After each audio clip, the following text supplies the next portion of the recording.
Բարի լույս ելի հեռուստադիտողներ, այսօր հունվարի 12-ն է, այս տարվա առաջին աշխատանքային օրը, շնորհավորում եմ ձեզ այդ կապակցությամբ, մաղթում եմ ձեզ հաջող աշխատանքային տարի, թող որ այս տարվա ընթացքում անսպասելի եկամուտներ, առաջընթացներ ունենաք ձեր գործնական կյանքում եւ հասնեք մեծամեծ բարձունքների։ Ես սրտանց դա ձեզ մաղթում եմ, մնացած արդեն կանեք դուք կաշխատեք, որպեսզի հենց այդպես էլ լինի։ Սկզբի համար առաջարկում եմ ինչպես միշտ ծանոթանալ օրվա նշանավոր իրադարձություններին, այսօրվա հյուրին շատ տերերն էին սպասում, նրա նկատմամբ վերաբերմունքը միանշանակ չէ, չի եղել ոչ մի անգամ, շատերը սրտատրոփ սպասել են, ամեն անգամ ըմբոշխնել են նրա ասած ցանկացած բառը եւ շատերն էլ ուղղակի նյարդայնացել են եւ փոխել են ալիքը։ Մի խոսքով սպասում ենք այսօր պարոն Ռաֆիկ Բարոյանին, մեր եթերում փիլիսոփայելու ենք վաղ առավոտյան եւ փորձելու ենք լավ տրամադրվել կյանքի նկատմամբ։ Այնպես որ մնացեք մեզ հետ, բոլորիդ բարի լույս, բարի օր, հաճելի ժամանց եւ բարձր տրամադրություն։ Սկզբի համար ծանոթանանք օրվա նշանավոր իրադարձություններին։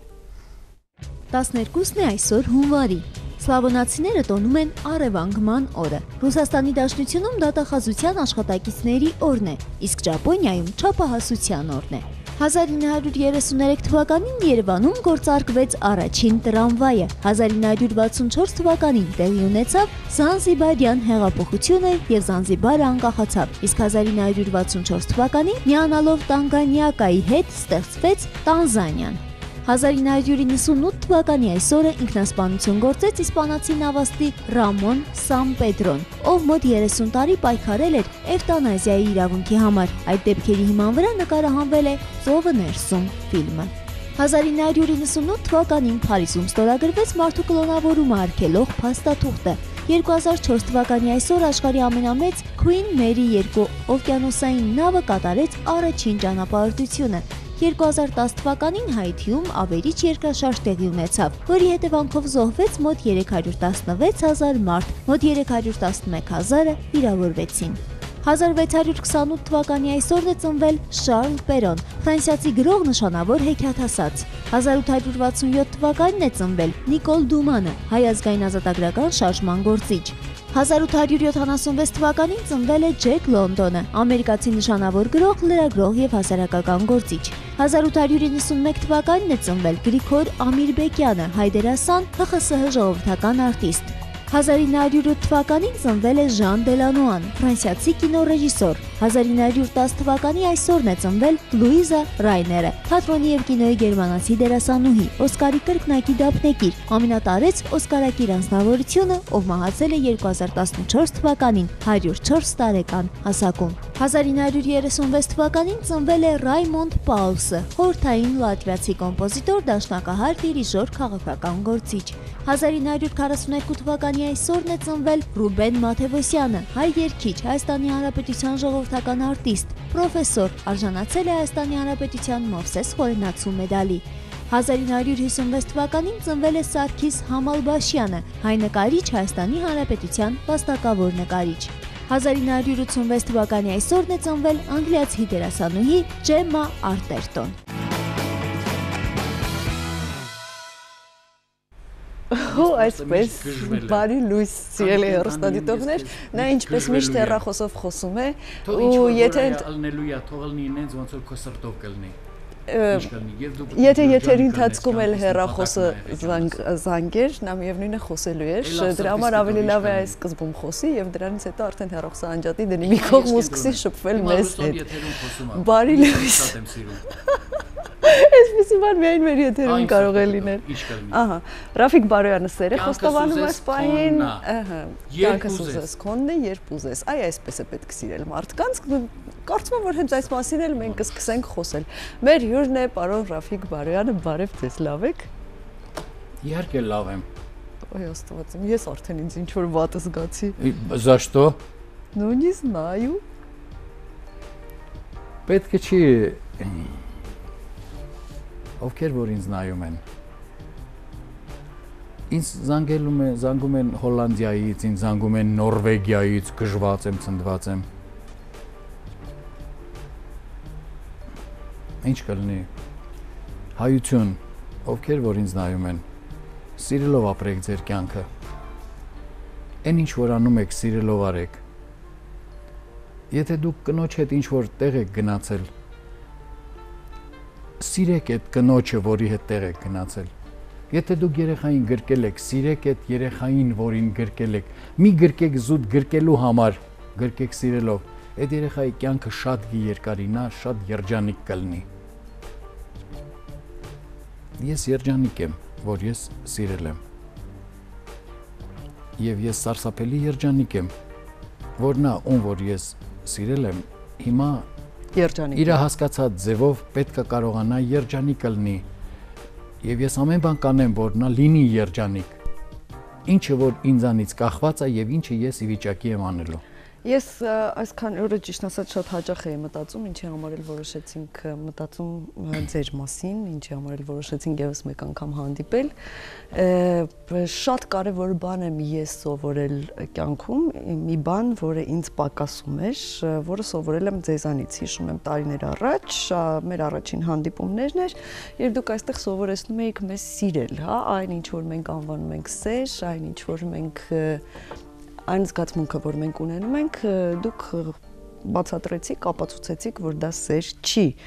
Ու շատ դժվար աշխատանք է հասնել նրան, ինչը որ դուք անվանում եք սեր, բայց տարիների ընթացքում ես օրինակ հասկացա ու կարողացա հասնել դրան, ինչից հետո ես ինձ բավականին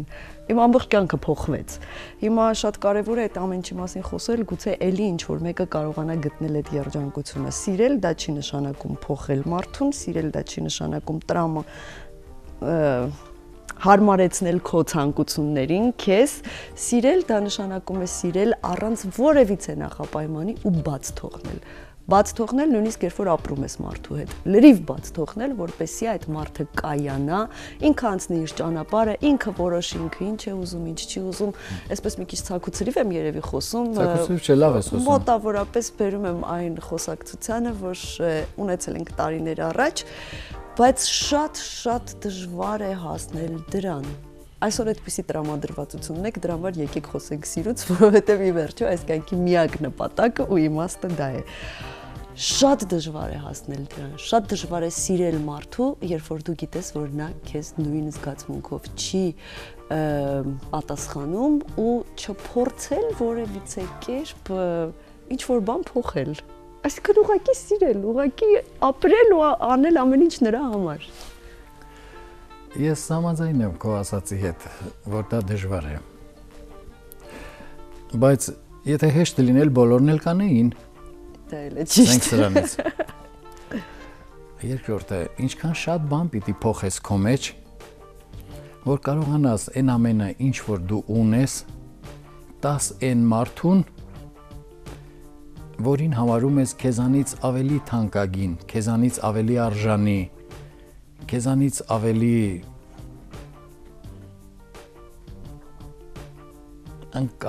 ընկալունակ չասեմ, դες չգիտեմ նույնիսկ ինչ բառ գործածեմ, որ նա թող ապրի, իսկ դու չէ։ Եթե խնդիրը դրան կգասնի։ Ճիշտ է դա արդյոք, մենք այս մասին էլ ենք շատ խոսել, բայց այսօր լրիվ ուրիշ տեսանկյունից, որովհետև այսօր ձեր տրամադրվածությունն է շատ ուրիշ կյանքի նկատմամբ, արդյոք ճիշտ է դա։ Նա ապրի, դու չապրեսը։ Արդյոք դա էլ մի մեղք չի, որը մենք գործում ենք։ Ոչ։ Կյանքը ներկայացնում է մեծագույն արժեքը, որը հոգին ֆիզիկական աշխարհում կարա ձեռք բերի։ Եվ եթե դու այդ մեծագույն արժեքը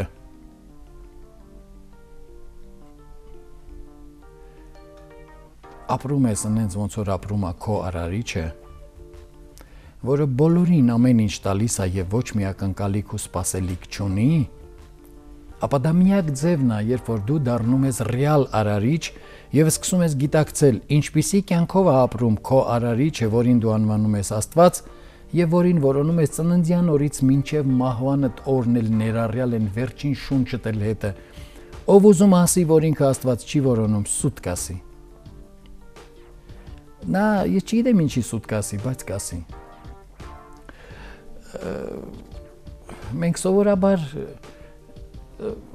ինչպես ենք վարվում, մենք խոսում ենք այն ինչը որ մենք համարում ենք նպատակահարմար, ոչ թե ճիշտ, այլ նպատակահարմար։ Ճիշտը եւ նպատակահարմարը սարսափելի տարբեր բաներ են։ Նպատակահարմարը նա է, երբ որ դու չես ուզում որևէ մեկին քո կարծիքով տհաճություն պատճառես, կամ նրան ստիպես, որ նա մտածի մի բանի մասին, որը ինքը բնավ չի ուզում մտածի, իսկ ճշմարտությունը նա է, որը երբեք ոչ մեկին դուր չի գալիս։ Ես ստիպված եմ ստեղ բերել, ես նախ ամենասկզբից ասեմ, որ ես սարսափելի երջանիկ եմ։ Ես չգիտեմ, ինձ սիրում են թե չեն սիրում, բայց ես սիրում եմ եւ ես սարսափելի երջանիկ եմ։ Սա դնենք առաջին հարկ, բարձրանանք երկրորդ հարկ։ Ճշմարտություն ասողին դժվար թե որևէ մեկը սիրի։ Չէ որ մարդկանցից յուրաքանչյուրը սովորաբար թաքցնում է այն ինչը որ ինքը համարում է, որ իր պատիվ չի բերում, իր այդ հատկությունը, այն ինչ հատկությունը, այս ինչ վերաբերմունքը շատ լավ է թաքցնում, շատ խոր է թաքցնում, բայց ինչքան էլ թաքցնի, նա խո գիտի, որ դա այդ բոլոր բաները կան։ Ես ստիպված եմ ավելի լավ օրինակ չունենալու կամ չմտածած լինելու պատճառով բերել Լյուցիֆերի օրինակը, ինչի ոչ ոք Լյուցիֆերին չի սիրում։ Միայն մի պատճառով։ Որտեղ նա ճշմարտությունն է։ Նա մեզանից յուրաքանչյուրին ամենակնդարդ դնում է փորձության մեջ եւ այդ փորձության միջով մեզ ցույց է տալի, որ մենք լավն ենք, թե լավը չենք։ Այսինքն նա ասում է, բարոյան Ռաֆիկ, դու այլանդակի մեկն ես, ինչի բաց չես թողնում այն մարդուն, ում սիրում ես։ Ում սիրում ես։ Թող գնա ապրի ինձ ոնց որ ինքն է ուզում։ Բայց դու ուզում ես նա անենց ապրի ոնց որ դու ես ուզում։ Հետևաբար դու այլանդակի մեկն ես, բարոյան Ռաֆիկ, ուզում ես հասկանաս, ուզում ես չէ։ Ես իմ օրինակի վրա եմ բերում, ես չեմ ուզում որևէ մեկի օրինակի վրա բերեմ, օրինակներ սարսափելի շատ ունեմ։ Ի վերջո ես չափազանց շատ մարդկանց հետ եմ աշխատում, վերև Աստված, դա ես չեմ, իմ միջոցով աշխատում են։ Ես իմ մասին երբեք ինչ որ հզոր մեծ կարծիք չեմ ունեցել, չեմ էլ ուզում ունենամ։ Մենք բոլորս հավասար ենք։ Ստեղ մենք բոլորս հավասար ենք։ Ես դա երբեք չեմ մոռանում։ Սիրեք այն մարդուն, ով ձեզ ասում է ճշմարտությունը, նա ձեզ սարսափելի շատ է սիրում, այդ պատճառով է ասում ճշմարտությունը, եւ նա թքած ունի դուք իր մասին ինչ կմտածեք, որտեղ նա երբ որ դա ասում է, նա նկատի ունի միայն մի բան, որ դուք դառնաք ավելի լավը, քան թե ներկա պահին կաք կամ դուք ձեր մասին մտածում եք։ Եվ նա սպասում է, որ դուք դառնաք այդ ավելի լավը։ Նա ամեն բան անում է, որ դուք դառնաք։ Նրա համար միակ դժբախտությունը կարա լինի այն, որ նա ամեն բան արեց, որ դուք դառնաք, իսկ դուք չեք դառնում։ Դուք չեք մտածում։ Դուք չեք ուզում վերլուծեք։ Դա ճշմարտություն ասող մարդու մեծագույն դժբախտությունն է իր ամբողջ կյանքի համար։ Ում որ նա ասում է, նա երբեք չի զգա դա որպես դժբախտություն։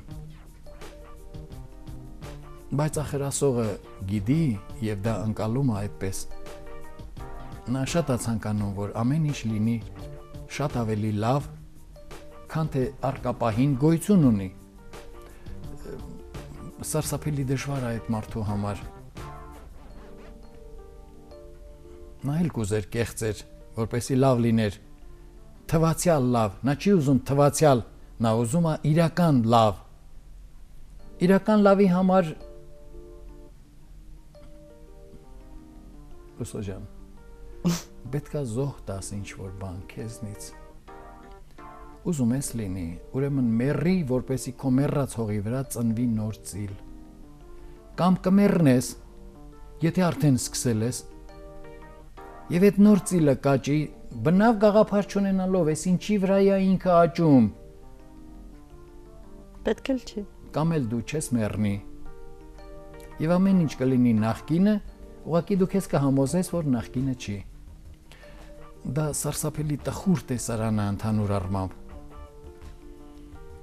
Մեզանից ոչ ոք մեռնել չի ուզում, ուզում ապրի։ Ես համաձայն եմ մեռնել, որպեսզի այն ինչը որ պետք է ծլի, լինի երջանիկ։ Եվ իր կյանքը ապրի այնպես, ինչպես ինքն է ուզում, որտեղ միայն այդ դեպքում նա կարա հասկանա, ինչ է իրանից ներկայացնում ռեալ կյանքը, ինչ է իրանից ներկայացնում այն արարիչը, որին ինքը փնտրում է,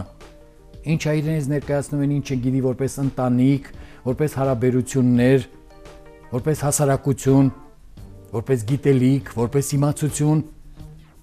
չկա ուրիշ ճանապարհ։ Մեռի այդ մարդու համար, եթե ուզում ես, որ նրա համար լավ լինի։ Մեռնելը սարսափելի ծանր վիճակ է, դժվար վիճակ է։ Մանավանդ որ երբ որ գիտես, որ դա ռեալ մեռնում ես, այսինքն մեռնում է նախկին բարոյան Ռաֆիկը, եւ դրանից հետո կլինի էլի Ռաֆիկ կլինի, բայց նա արդեն կլինի լրիվ ուրիշ Ռաֆիկ, որ իր այդ վերքը երբեք չի մոռանալու։ Ու իրավունք չունի այդ մասին որևէ մեկի հետ ինչ-որ բան խոսի, որտեվ եթե խոսի, նրա տված զոհը, այսինքն Քրիստոսը խաչվեց, եթե նա խոսի իր խաչվելու մասին, նրա խաչվելը բացարձակ իմաստ չունի։ Իսկ արդյոք մենք հիմա անուղղակիորեն չենք խոսում այդ մասին։ Արդյոք մենք հիմա անուղղակիորեն ինչ-որ մեկին չենք ստիպում լսել ու հասկանալ այդ մասին։ Մենք ոչ մեկին ոչինչ երբեք ստիպել չենք կարող։ Կա հայություն, որին ես շատ եմ սիրում։ Ուշ եմ հասկացել, ինչ է նշանակում հայություն։ Բայց երբ որ հասկացել եմ, ես այլևս դա վիճարկելի որևէ բան դրա մեջ չեմ տեսնում, ես ուղղակի ամեն բան անում եմ, որ այն ինչը որ կոչվում է հայություն, ճախրի երկնքում ինչ կլինի։ Ինչի համար մենք երկնքում Արարիչի պատկեր համարում ենք թևերը բացած արծիվը, որը նույնիսկ չի շարժում որևէ բան, նա ուղղակի այդ օդի հոսանքների մեջ այսենց գնաց, նա ջանք չի գործադրում, նա պրոստը բացել է թևերը, նա ու նայում է ներքև, ուր որ նայում է ամեն ինչ տեսնում է։ Մենք ինչի գետնի վրա գտնվող կենդանիների մեջ Արարիչի պատկեր համարում ենք առյուծը, ուժեղը դրա համար ոչ, դրա համար չէ, դրա վրա էլ եմ երկար մտածել։ Առյուծը եթե կուշտ է, նա գիշատիչ չի, նա ոչնչացնող չի, նա սպանիչ չի, նա պետք է ինչ-որ բան ուտի, որպեսզի ապրի։ Եթե նա իր ապրելու համար անհրաժեշտ բանը արդեն կերել է, նույնիսկ եղջերուն, նույնիսկ այն ում որ ինքը որսում է, կարա գա իր պարկած դնչի մոտից խոտը պոկի ուտի եւ այդ առյուծը նրան երբեք վնաս չի տա, որտեղ նա կուշտ է։ Նա հենց նենց չի սպանում։ Նա սպանում է որպեսզի ապրի։ Արարիչը նրան տենց է ստեղծել։ Բայց եթե նա արդեն իր կյանքի խնդիրը չունի, նույնիսկ այն խոտաճարակը դնչի մոտից կարա խոտը պոկի, միևնույն առյուծը նրան ընդհանրապես։ Մի հարց էստեղից, այսինքն ամեն դեպքում դու պիտի սպանես, որպեսզի ապրես, կամ քեզ պիտի սպանեն, որպեսզի ինչ-որ մեկին ապրեցնես։ Կա արդյոք երրորդ տարբերակ։ Առանց զոհերի որևիցե բանի հասնել հնարավոր է արդյոք որևիցե մի տարածաչափման կամ նյութական աշխարհում ես այդպիսի միջոց չեմ տեսնում։ Ես երկար եմ փնտրել։ Կարելի է արհեստականորեն ինչ-որ բան ստեղծել, բայց արհեստականորեն ստեղծածը միևնույնն է կյանք չունի։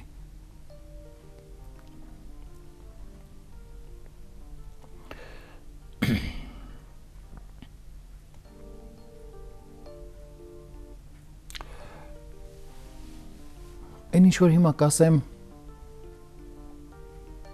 եվրոպական բոլոր գիտնականներն իրանց 5 մատի նման գիտեն, եւ ամերիկյան նույնպես։ Գոյություն ունի շումերական քաղաքակրթություն, հնագույն ժամանակներն են 14000 տարի առաջ ջրհեղեղից հետո եգիպտական քաղաքակրթություն եւ վերջ, թող լինի։ Եգիպտական քաղաքակրթության կրողները բրախիցեֆալ են, այսինքն գլուխները դեպի վերև այսպիսի ձգվածություն ունի։ Շումերական քաղաքակրթության կրողները բոլորը պատկանում են արմենոիդ գանգաբանական տեսակին։ Քաղաքակրթությունը Պարսից ծովի ծովածոցից կամ Պարսից ծոցա կոչվում, ինչա կոչվում այդ Պարսից ծոց ապրես Տիգրիզ Եփրատ գետերի գետաբերան ու դեպի վերև կոչվում է միջագետ։ Եթե հայերը պատկանում են արմենոիդ գանգաբանական տիպին, եթե շումերները պատկանում են արմենոիդ գանգաբանական տիպին,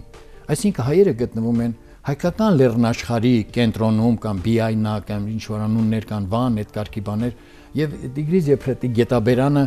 Պարսից ծոց թափվող ամբողջ այդ տարածքը պատկանում է արմենոիդ գանգաբանական տիպին, ապա ինչ ժողովուրդներ են ապրում ընդհանրապես միջագետքում 14000 տարի մեզնից առաջից սկսած։ Չէ՞ որ արմենոիդ գանգաբանական տիպին պատկանել նշանակում է խոսել որևէ արմենոիդ լեզվով։ Ես կարծում եմ, որ դա բնական հետևություն է նրանից, ինչը գոյություն ունի։ Որ դա միանշանակ է, ես կարծում եմ նույնիսկ չարժի կասկած առաջացնել։ Հարց. որտեղից են առաջանում սեմական ժողովուրդները, ովքեր են։ Որտեղից է առաջանում հրեական ժողովուրդը, ով է, որտեղից է։ Որտեղից են առաջանում ինչ որ Սարգոն հին, ինչ որ Նարամ Սուեն, նրա իդեպ թորնա տղան չի, դա 29-րդ դար, 28-րդ դար Քրիստոսից առաջ։ Չէ՞ որ այդ բոլորը լիովին ֆանտաստիկա է։ Բայց դա մարդկության այն պատմությունն է, որը մենք առկապահին ունենք։ Իսկ միգուցե փորձենք թեկուզ որպես ալտերնատիվ պատմության տեսակ, լավ, սենց ասեմ։ Միգուցե փորձենք շուռ գալ եւ այդ հնագույն ժողովուրդների ավանդապատումներն ու հեքիաթները փորձենք ընդունել հիմք ստեղծելու մարդկության պատմություն, այնպեսին, որը ռեալ իրականում եղել է։ Մենք այսօր ինչ ենք մտածում։ Շումերական աստվածները հեքիաթ են, հնարովի են, եգիպտական աստվածները հեքիաթ են, հնարովի են, միջագետքյան բոլոր ժողովուրդների խեթեր, խիստ հետաքրքիր ժողովուրդ, անհայտ է որտեղից հայտնվում, անհայտ է որտեղ անհետանում։ Մի փոքրիկ հարց, ինչի վրացիները մեզ մինչև հիմա ասում են Սոմխեթի։ Մի հատ էլ ասա, ինչ ես ասում։ Ասում շատ ենք խոսել այդ մասին, արդեն շատ ենք խոսել, ոչինչ, մի անգամ էլ խոսենք։ Это не помешает. Быть честными. Եթե վրացին ինձ մինչև հիմա ասում է Սոմխեթի, ինչ է ուզում ինձ հիշացնի։ Բարոյան Ռաֆիկ, ինչ ես քո պատմության խեթական բարբերաշրջանը, քեզանից կտրում գցում են կողմ։ Չէ՞ որ դու եղել ես խեթական ժողովուրդ։ Օ։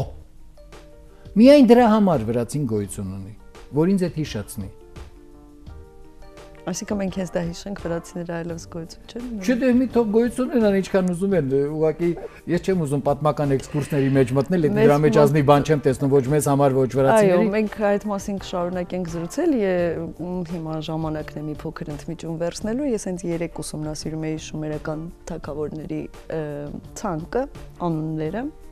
եւ բազմաթիվ հետաքրքիր բացահայտումներ արեցի ինձ համար, հայկական շատ տեղանուններ, որոնք չունեն բացատրություն, շատ սերտ կապված էին շումերական աքադական թագավորների եւ աստվածների անունների հետ, սա կքննարկենք մենք հետո։ Բայց շումերները հայեր են։ Շատ հետաքրքիր էր,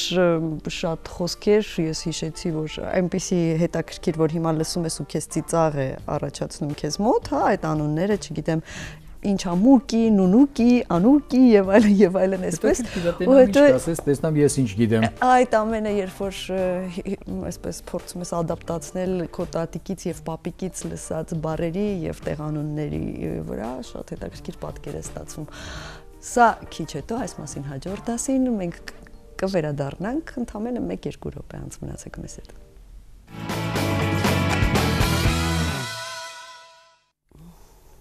Մենք լրիվ տնավորվել ենք, այսպես ասած, ցուրտ է տաղավարում, ես ներողություն եմ խնդրում, այսպես տատիկի պես փաթաթվելու համար, բայց այսպես նստած զրուցում ենք, դուք էլ ականջալուր եք լինում մեր զրույցներին, որոնք հուսով եմ, որ ինչ-որ մեկի, ինչ-որ մի օր, ինչ-որ մի պահ գուցե կարողանան օգնել։ Մտքերի մեջ ընկար, Փարյան ջան, սովորական բան էի պատմում։ Ես մտքերի մեջ ընկա, ես ուղղակի հիմա իմ քիթը մատով sense դիտավորյալ ցցել եմ վերև։ Որ որպեսզի այն աղջիկը,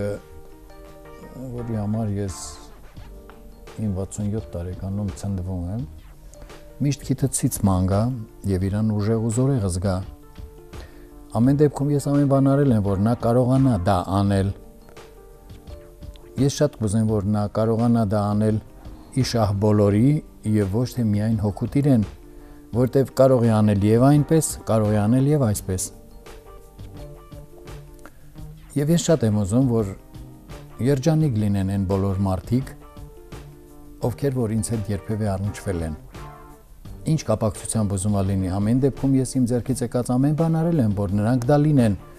եւ այդ մասին բնավ չեմ խոսել իրենց հետ։ Ուղղակի կան բաներ։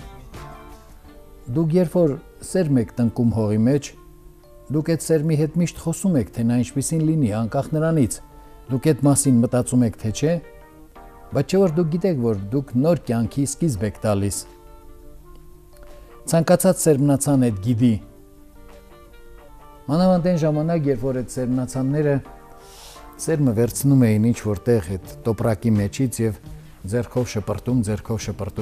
շպրտում, նոր գութան տեսած հողի հետ, հարոր տեսած։ Նրանք տրորում էին այդ սերմը առաջ գնալով, բայց եթե չտրորեին, նոր սերմ հողին տալ ուղղակի չէին կարող։ Հավանաբար տրորելը ցավոտ էր, չեմ կարող ասել, եւ տրորողի համար, եւ տրորվողի համար։ Հիմա եմ այդ մասին մտածում, մինչեւ այժմ չեմ մտածել։ Հավանաբար, ես վստահ չեմ, որ ես հիմա ճիշտ եմ ասում։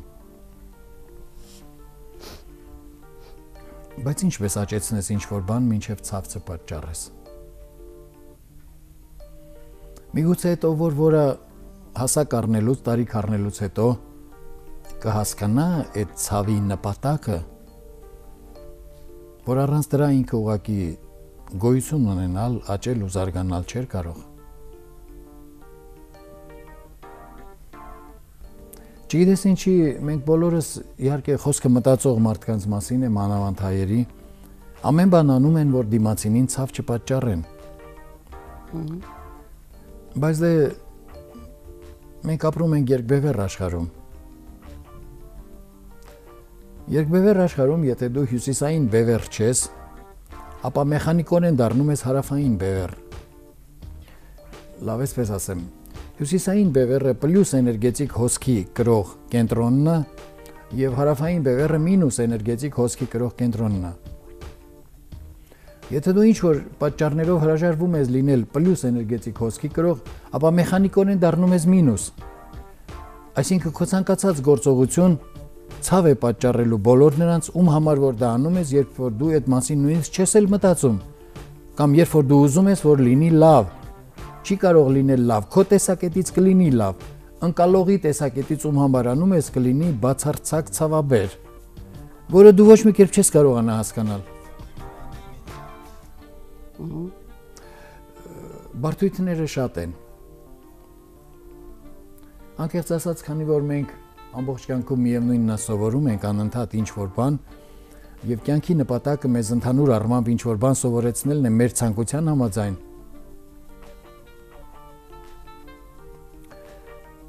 Ինձ համար ուղղակի ֆանտաստիկորեն անընկալելի էր, որ այն մարդիկ, ում որ ես չափազանց շատ եմ սիրում, ինձանից վախենում են։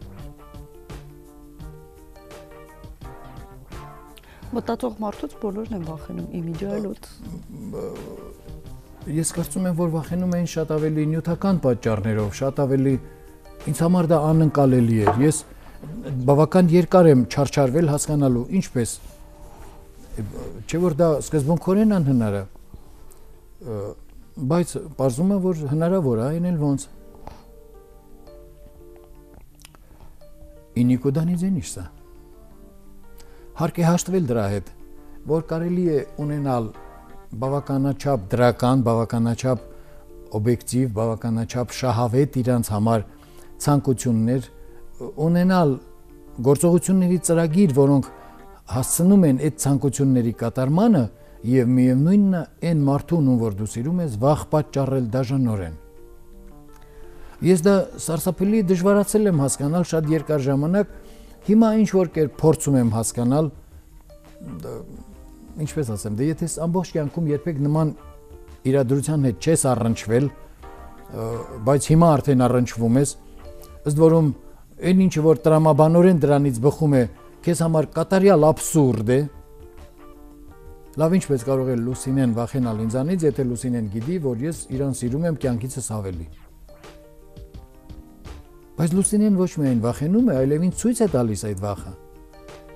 Մի քանի տարբեր։ Դե փորձի հասկանալ։ Չէ, կարող եմ։ Բարդությունները շատ են։ Կարող եմ, որովհետև մարդը միշտ վախենում է պատասխանատվությունից, դա միշտ տհաճ է, երբ որ դու չես ստացում դիմացինի նկատմամբ նույն զգացմունքները եւ չես ուզում ավելորդ ծանրաբեռնել քո խիղճը եւ սիրտը։ Կարող եմ շարունակել այս ցանկը շատ։ Եվ հետո մարդը միշտ մտածում է եզրահանգումների գալիս է իր երևակայության ծավալների աստիճանով, այսինքն դրանից դուրս նա ոչինչ մտածել չի կարող։ Եթե ես ինչպես ասեմ, ավելի քիչ կարողություններ ունեմ մտածելու, քան ինձ սիրող մարդը, ապա ես մտածում եմ, որ դիմացինը ընդունակ է անելու այն, ինչ որ ես ընդունակ եմ անելու, ոնց շատ դժվար է բացատրելը, շատ հեշտ է ուղեղի մեջ այդ ամենը մտածելը, բայց բացատրել մատչելի շատ դժվար է։ Միգուցե ես ձեզ համար մի քիչ փորձեմ ճշտեմ ընդհանուր առմամբ համակարգը ինչպես է աշխատում։ Սիրով։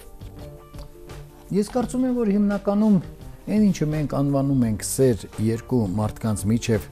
սեռական առումով հակադիր, այսինքն կին եւ տղամարդ, ապա դա առաջանում է համապարփակ վստահության վրա։ Վստահություն, որ նա ինչը որ դու խոսում ես, նա ինչը որ քեզ հետ խոսում են, ապա դա լիովին վստահության արժանի է, դա տվյալ պահի համար միակ ընդունելի ճշմարտությունն է, եւ այդ ճշմարտությունը այն հիմքն է, որի վրա դու պետք է կառուցես քո հարաբերությունների շենքը, տվյալ մարդու հետ։ Երբ է առաջանում խզումը։ Խզումը երկու մարդկանց միջև հարաբերությունների տեսակետից, երբ որ վստահությունը դադարում է գործել եւ հրապարակ է գալիս անվստահությունը։ Այսինքն, երբ որ դու քո լսածի, քո տեսածի, քո ընկալածի մեջ դու չես տեսնում վստահության արժանի երևույթ եւ դրանից ելնելով կարծում ես կամ սկսում ես քիչ-քիչ քեզ համոզել, որ քեզ ասում են ոչ թե ճշմարտությունը, այլ կեղծում են այդ ճշմարտությունը քեզ հետ որոշակի աճբարարություն անելու համար։ Եթե դա վերաբերվում է կնոջը, ապա կինն անմիջապես մտածում է հակաաճբարարություն ստեղծելու մասին։ Եթե խոսքը վերաբերվում է տղամարդուն, տղամարդը սկսում է մտածել, որ ինքը ոչնչացված է, որպես տղամարդ։ Որպես էություն ինքը իրենից ոչինչ չի ներկայացնում, որովհետև այն ինչը իր համար արժեք էր ներկայացնում, կամ այն ինչը որ ինքը իր համար դարձրել էր արժեք, որը վստահելի է, որը մեկնելու կարիք չունի, որ հարկավոր է պրոստը ընդունել կատարման համար որպես հրաման, եթե ինչ որ խնդիր է ծագել, եւ եթե այդ բոլորը այլևս այդպես չէ, ապա նա համարում է, որ ինքը ոչնչացված է լիովին։ Դե ինչ ես կարծում, Լուսո ջան, ինչպես կառավարվի այն տղամարդը, որը համարում է, որ ինքը ոչնչացված է լիովին։ Ոչ մի ճիշտ բան չի կարող անել։ Նա բացարձակ ոչ մի ճիշտ, այո, ոչ մի ճիշտ բան երբեք չի կարող անել, ինչ պատճառով, որտեղ նա իրադրության մեջ հստակ կողմնորոշվել այլևս ի վիճակի չի։ Adekvat չի, շատ բարձ։ Եթե նրա կողմնորոշումները այլևս չեն համապատասխանում ռեալ իրականությանը, նրա արած բոլոր քայլերը լինելու են ոչ միայն կեղծ, այլև վտանգավոր եւ վնասակար։ Այդ դեպքում հարց, ինչպես վարվի այն կինը, որը այդ բոլորը տեսնում է։ Երրորդ կինը նկատի ունեք կողմնակի անձը, թե ներսում եղածը։ 4-13-րդ այդ մասին չի։ Չէ, նկատի ունեմ ոչնչացնողը, թե ընդհանրապես կինը, երբ տեսնում է, որ տղամարդը ոչնչացված է։ Սկզբունքորեն ոչ ոք չի ոչնչանում ոչ մի բան։ Դա տղամարդու ռեալության ընկալումն է տվյալ պահի համար։ Այո, իհարկե։ Բայց կինը այդպես չի ընկալում։ Նա ուզում է ունենալ սա եւ չկորցնել նա։ Այդպես չի լինում։ Ինչ որ բան պետք է զոհ տալ։ Խնդիրն էսպիսին է, կինը չի կարող զոհ տալ որևէ բան։ Զոհ տալ կարող է միայն տղամարդը։ Ինչու՞։ Որովհետև նա ով ասաց, որովհետև նա ով ստեղծում է կյանք, կարող է իրեն զոհ տալ այդ կյանքի համար։ Իսկ նա ով որ այն կյանքը, որը ստեղծողը ստեղծում է, պիտի ընդամենը դրսևորի, ապա նա եթե իրան զոհ տա, նա ինչպես կյանք դրսևորի։ Նա իրեն զոհ չի տալիս, մնացածին է զոհ տալիս, իսկ ինքը իրեն է զոհ տալիս։ Не пойдет։ Как это? Հասկանում եք։ Տրա-տա-տա-տա-տա։ Ոչ մի տրատատա։ Դուք սերմը գցել եք հողի մեջ։ Եթե հողը իրան զոհ տա, նա ինչպես սերմ ծլեցնի։ Հողը կինն է։ Սերմ գցողը տղամարդը։ Ну տրամաբանական է, ապետը։ Հասկանում եք, դա շատ նորմալ է, դա լրջորեն այդպես է։ Հետևաբար խնդիր, կինը չի կարող իրեն զոհ տալ։ Ուզենալ չի կարող։ Նա մտածում է ոչ թե իր մասին, այլ իր երեխայի մասին, իր ընտանիքի մասին, իր ապագայի մասին, իր լինելիք, չլինելիքի մասին։ Տղամարդը մտածում է միայն իր մասին։ Եթե ուզենալ չի կարող մտածել երեխայի մասին, երեխան պատկանում է մորը, նա հորը չի պատկանում։ Իսկ ընդհանրապես երեխան որևիցե մեկին պատկանում է, թե ոչ։ Այստեղից խնդիր։ Մարիամ Մագդաղինացին չի կարող խաչի վրա բարձրանալ, դա անհույս անհնար բան է։ Դրանից միայն ծիծաղելի ինչ որ բան կստացվի, բայց Քրիստոսը պետք է բարձրանա խաչի վրա, եթե ուզում է, որպեսզի Մարիամ Մագդաղինացին ապրի։ Եթե գիտակցված է։ Այսօր ինչն է մարդկության մեծագույն դժբախտությունը։ Ոչ մի տղամարդ չի ուզում խաչի վրա բարձրանա հանուն իր կնոջ կամ իր սիրեցյալի։ Այո։ Չի ուզում։ Դե որ չես ուզում, չես բարձանում, կբարձանա քո կինը։ Կբարձանա, բայց դու կդադարես տղամարդ լնել։ Դու կդառնաս հոլանդացի, բելգիացի։ Դե դարի։ Ինչ եք վիրավորում մյուսը։ Ես չեմ վիրավորում ոչ մեկին։ Դա այն է, ինչը որպես ռեալություն այսօր երկրագնդի վրա գոյություն ունի։ Հասկանում եք, եթե պատերազմը Լուսինեն չի կարած թուր վերցնի, գնա կյանքը փրկելու։ Պետքա գնա Բարոյան Ռաֆիկը թուրը վերցնի մեռնի, որպեսի Լուսինեից ծնված իր երեխան իրավունք ունենա ապրելու։ Իսկ եթե հայրը դրան պատրաստ չի, այդ երեխան ինչի է ծնվում։ Չէ որ նա լինելու է ոչ տղամարդ, ոչ էլ կին, այլ ինչ որ չգիտեմ ինչ։ Կոնչիտա։ Չեմ ասում ով, այլ լինելու է ինչ։ Կոնչիտա, մուրս։ Ջիբիլիտա։ Եկեք այս պահին մի փոքր դադար վերցնենք, թեման հետաքրքիր է, վստահ եմ, մի վարքյան չեմ կասկածում, որ գոնե մի հոգի կա, 1, 2, 3, որ ուշի ուշով հետևում է մեր խոսակցությանը, մեր զրույցին ու ինչ որ հետևություններ է անում։ Բայց ինչ որ մեկը ոչ մի բան չի գրում եւ չի ասում ոչ էլ Ուր գրեն, ինտերնետը սանջատած է։ Միացրու ինտերնետը, թող ինչ որ բան ասեն, քո ձեռքը չի։ Թանկ է նստում վրաս։ Ես կվճարեմ այս 1000 դրամը, որը տվել եք ինձ տաքսիի համար, որ եկել եմ, ձեր ինտերնետին փող միացրեք, ես ուզում եմ տենա, մարդիկ ինչ են ուզում ասեն։ Մարդիկ ինչ են ուզում։ Մի երկու հոգի գրել էին հենց այսպես, ասա որ գժվում եմ իր համար։ Հիմա ես փոխանցում։ Ում համար իր համար։ Բարոյանի։ Հետաքրքիր է, ես գժվում եմ ում համար, լիքը մարդիկ կան, որ գժվում են ինձ համար։ Այ այս կյանքի։ Очень интересно։ Այդ մասին կխոսենք քիչ ավելի Լավ, ուշ։ Իսկ հիմա վերցնենք փոքրիկ դադար, մնացեք մեզ հետ։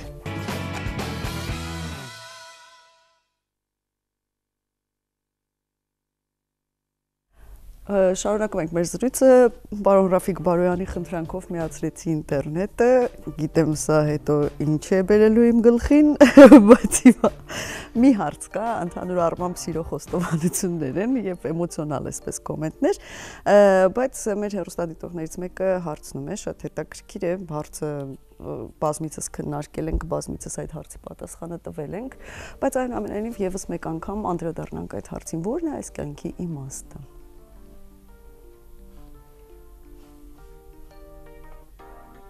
Նախ ես շնորհակալ եմ այն բոլոր մարդկանցից,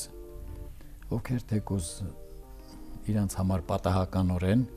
բայց կարողանում են ինձ եթերում գտնել եւ լսել։ Ես ուզում եմ այդ մարդկանց ասեմ, որ դրա մեջ պատահականություն չկա։ Իրանք իմն են եւ ես իրանցն եմ մշտապես։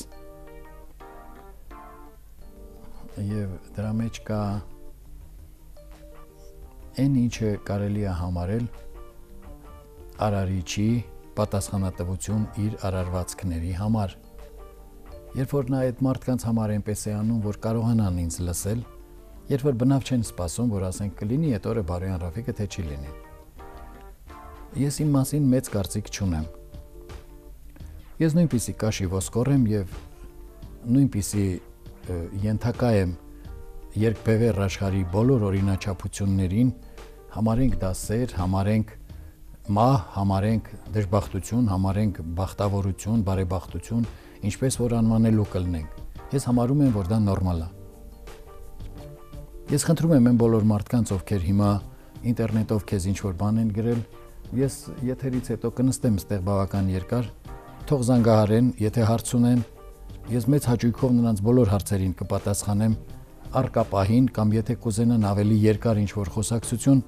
ես երբեք ոչ մեկին չեմ մերժել։ Ոչինչ, որով ուզում է ձեր հեռախոսամարը ես տալիս եմ։ Եվ ճիշտ ես անում։ Թող մարդիկ զանգահարեն, թող ունենան իրանց հարցերի պատասխանները, գոնե իմ առկա գիտակցության մակարդակով, ինչքան որ դա կա։ Հիմա կոնկրետ հարցին։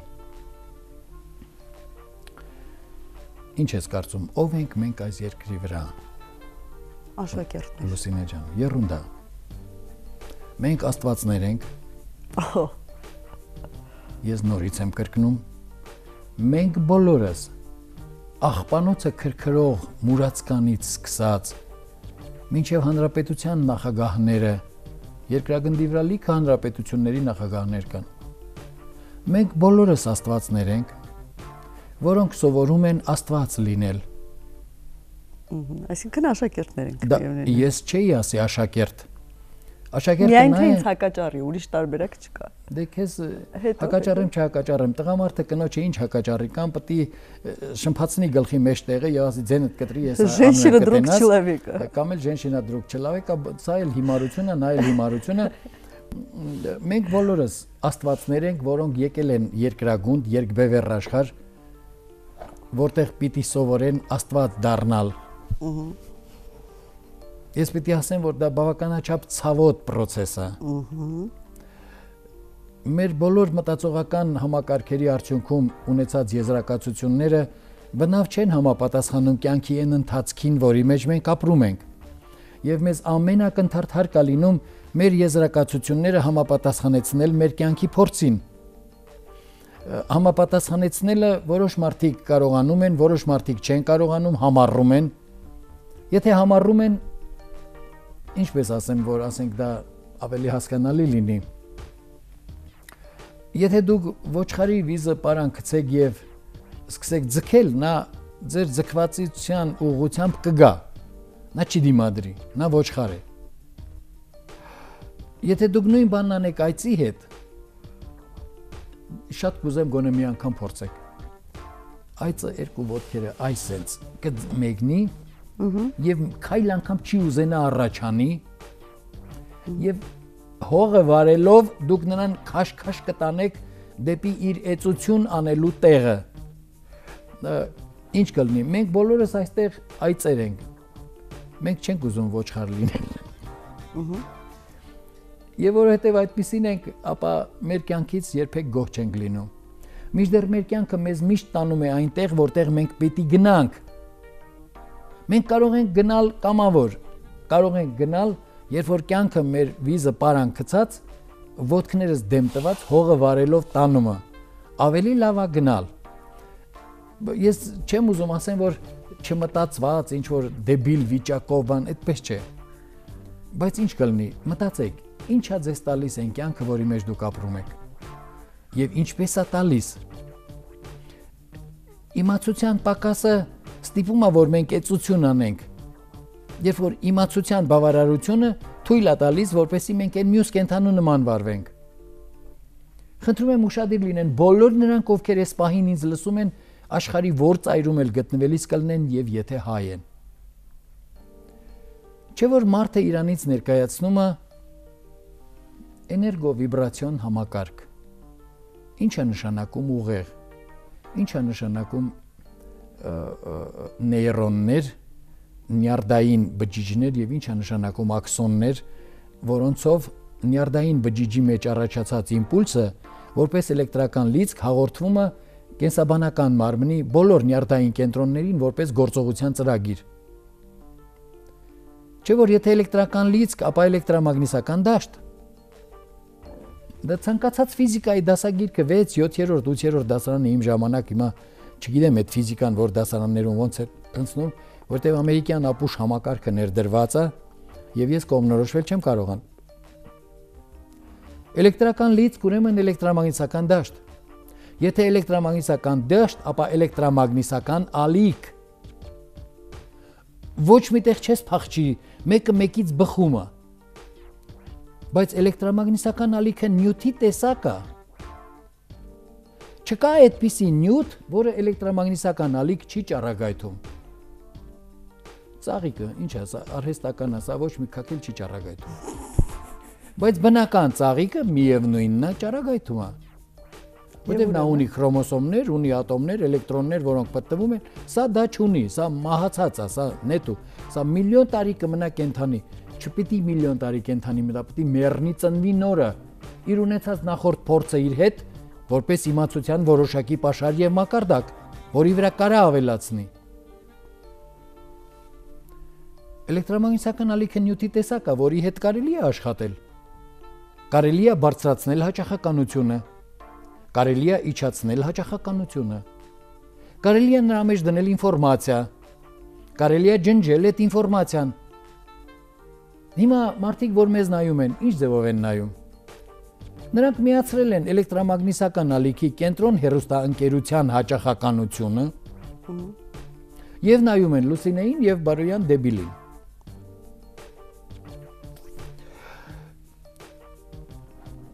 Կմիացնեն այլ հաճախականություն, կընկնեն ուրիշ աշխարհ։ Սա Ռաֆիկի եւ Լուսինեի աշխարհն է, ժամը ինչ որ 10-ից մինչեւ չգիտեմ քանիսը։ Կմիացնեն ուրիշ հաճախականություն, կլինեն ուրիշ աշխարհ, լիքը աշխարհներ։ Բայց նրանք կան կառնեն այն աշխարհի վրա, որ իրենց հոգեհարազատ, որի հաճախականությունը համապատասխանում է իրանց տվյալ պահի իմացության ձգտումներին։ Նրանք, ովքեր հիմա այս լսում են, որ հիմա ատրճանակ պահես վրանները, ուրիշ ալիք չեն միացնի։ Նրանց հետաքրքիր է, էլ ինչ հիմարություն դուրս կտա Բարոյան Ռաֆիկը։ Ժողովուրդ, հայություն, պաշտոնապես հայտարարում եմ, հիմարություն չի։ Ռեալ իմացաբանական համակարգ է, որը ձեզանից միշտ թաքցվել է, հիմա թաքցվում է, հետո նույնպես թաքցվելու է։ Հիմա շարունակությունը։ Իմաստը, ժամանակը չանցնի։ Մենք գալիս ենք, որպեսզի դառնանք աստվածներ։ Աստվածներ դառնալու համար պետք է անցնել այն բոլոր տառապանքների մեջով, որի մեջով անցնում է կենսաբանական մարդը, որը իրան բնավ աստված չի համարում եւ չի էլ ուզում համարի։ Այն աստվածը, որ այդպիսի բոլոր բաների մեջով անցել է, նա իր կողմից ստեղծված աշխարհի բոլոր կենսաբանական համակարգերի տառապանքները 5 մատի նման անգիր գիտի։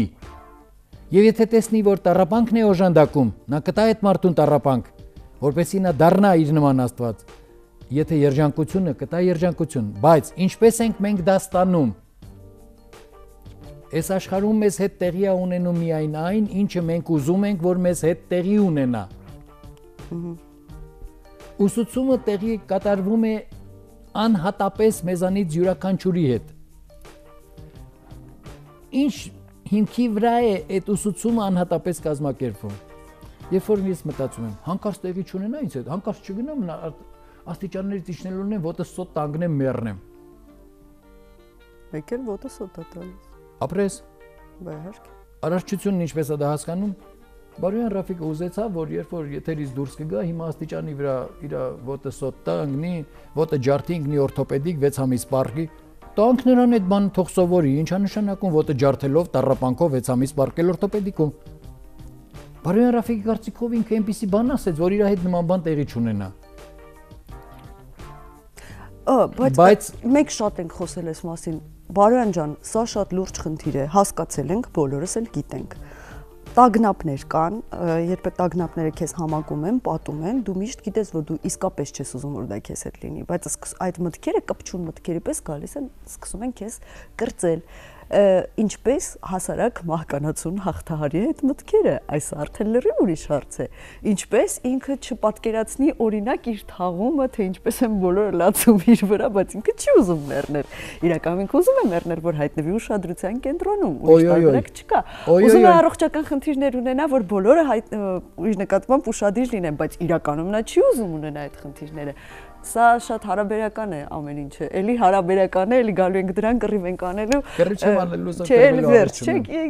ասում եմ լսեք, ես բութ չեմ, ես կին եմ, նույն բանն է, դրսեր թեթևտար, բայց ինչպես հաղթահարել այդ մտքերը գալիս են, անկախ քեզանից են գալիս ու շատ դժվար են կառավարվում։ Առարկություն չունեմ, ես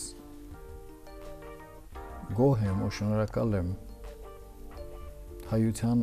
արմատական աստծուց, որի անունը մեզ համար եղել է Էր, շշաձև էով Էր, զորեղագույն գիտակցության մակարդակ, թող որ դրան Աստված ասենք, ես դեմ չեմ, թող լինի Աստված, բայց չի լինում Աստված, լինում է արարիչ, որը արարում է նաև Աստվածները չգիտեն արարիչին, բայց Աստվածների ստեղծած մարդը անընդհատ արարիչ համանգալինը, Աստված ման չի գալիս, նա արարիչ համանգ։ Վերջը դարձար Աստված, հետո իմաստը չասեցինք այնուամենայնիվ կյանքի, անընդհատ հարցում են լավ վերջը կյանքի իմաստը որն է, դարձար Աստված, հետո արարում ես տիեզերք։ Նոր ուրիշ։ Ես չի ասի նոր, դու արարում ես այն տիեզերքը, որը դու ընդունակ ես արարել, որը ունենում է այն բոլոր բաները, ինչը որ ունի մեր տիեզերքը, եւ որի արարիչը լինում ես դու։ Ձևափոխելու, վերափոխելու եւ զարգացնելու, այսինքն կարելի է թող ինձ զանգ տա եւ թող գա, որտեվ այն ինչ որ հիմա ինքը ուզում է հարցնի, դա մոտավորապես մի 3 ժամ նվազագույնը միայն իր համար խոսելու բանը, ինձ հետ խոսելու մի ժամի համար ես կվերցնեմ այդ մարդուց 5000 դրամ։ Ավելի էժան չեմ համաձայնի։ Նկատի ունեցեք։ Թող նկատի ունենա, ինչ ա եղել, ես նեղվելու բան չունեմ։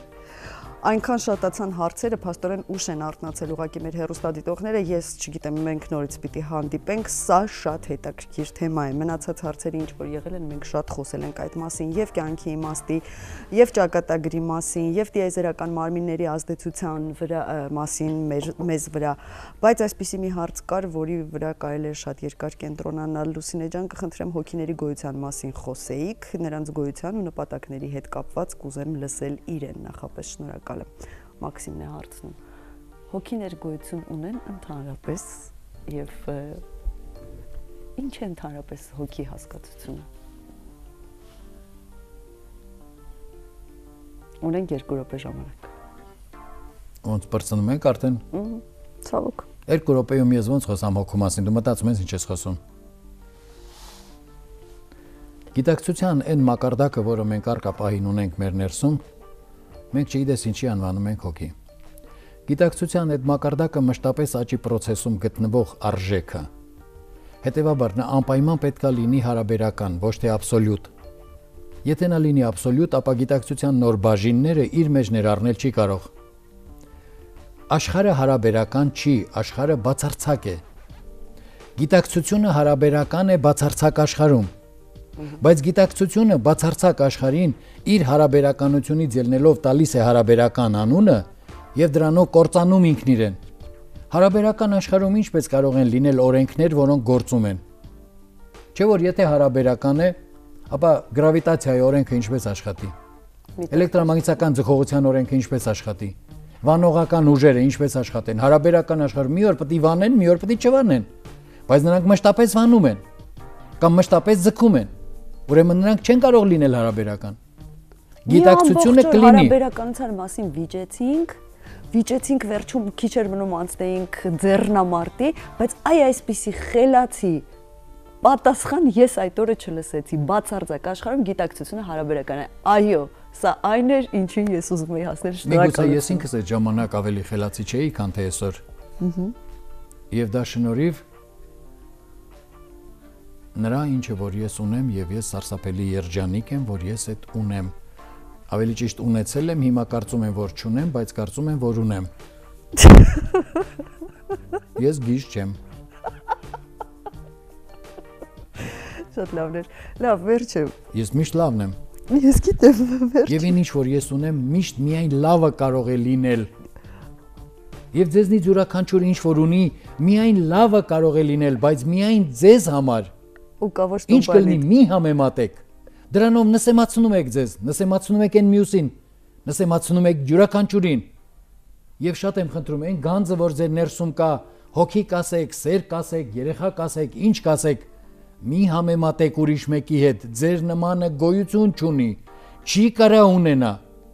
Ձեր մատնադրոշմը ունեք միայն դուք։ Հոգին, որը ունեք միայն դուք։ Դրեք ձեր մատը եւ նայեք, 1000 մարդ կդնի, ոչ մի մատնադրոշ մյուսին նման չի, թեպետ արտակնապես բենք բոլորս իրար նման են քիթ, բերան, ականջ, կոկորտ, ну и что? 3.5 միլիարդ կանանց մեջից կամ արդեն 4 միլիարդ երևի Մեկին ես սիրում։ Ապրես։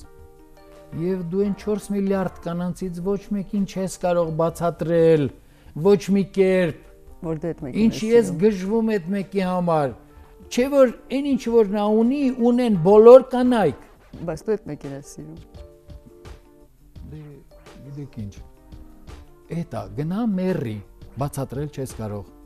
Փորձես բացատրել, մեկը մեռնելու ես ու չես բացատրելու։ Միգուցե ավելի լավա չսկսես։ Այլ ապրես նրա հետ, ինչը որ դու ունես, չէ որ էտա քո գանձը, որը միայն Աստված է տալիս, ցանկացած մարդու, եթե այդ մարդը ուզում է ունենա այդ գանձը։ Ցավոք սրտի, իսկապես ցավոք սրտի ավարտին մոտեցավ մեզ հատկացված եթերաժամը, վերջում էլի ցինիզմիս ռեժիմը միացավ, ասում է Լյուբով զլա, պայլյուբիշ, իկա զլա, այծի տարի է, դուք էլ քիչ առաջ ասացիք, որ բոլորս այծեր ենք, սիրենք զմիմյանը, սիրելի հեռուստադիտողներ։ Ինչ վերաբերում է կյանքի իմաստին, էլի ռուսերենով ասած «Как ни крути», վերջում վերադառնում ենք այս կյանքի իմաստը սերն է, սիրեցեք զմիմյանս իսկապես։ Եվ դու էլի կանչեցիր ես չեկա, սազեց բա։ Բա իհարկե։ Մանավանդ որ արդեն բան եք տալի, ինչ է այդ տաքսու փողը տալիս։ Եվ հետո ամեն մեկս ընտրում ենք մեր ճանապարհը, կամ իմաստություն, կամ ուղղակի ապրում ենք չաղու բախտավոր իմաստության։ Դու այսօր դու գեղեցիկ ես, թե ինձ է թվում։ Չէ, գեղեցիկ եմ ես։ Այ։ Yes։ Իմաստության ուղին շատ ծանր է, բայց հավատացեք, արդյունքը արդարացնում է անցած ճանապարհը։ Տարբերակ չունեք, դառնալու եք աստվածներ, ավելի լավ է կամենալով դառեք։ Օժանդակեք այն ճամփին, որով ձեզ տանում են։ Ինչպես ասում են, մահ իմացյալ, մահ չիմացյալ, մահ է, մահ իմացյալ անմահություն։ Գնում ենք դեպի մահ, շատ կարդացած աղջիկ եմ ես, կհանդիպենք վաղն առավոտյան, ուրախ բարի թեթև օրենք ձեզ մաղթում, Բարոյանի հետ կհանդիպենք շուտով, չվհատվեք։ Հաջող օրենք ձեզ։ Սուտ ասով ժողովուրդ, չավատակ։